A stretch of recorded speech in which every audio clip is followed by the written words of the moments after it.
पुण्यातील ड्रग्ज प्रकरणात चांगली कामगिरी बजावणाऱ्या पोलिसांचा राज्याचे गृहमंत्री आणि उपमुख्यमंत्री देवेंद्र फडणवीस यांनी खास सन्मान केला।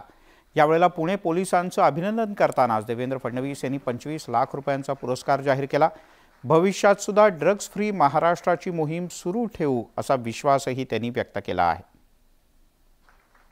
पुणे पोलीस आणि महाराष्ट्रातले इतरही जी युनिट्स आहेत ते चांगल्या प्रकारचं काम या ठिकाणी करतील।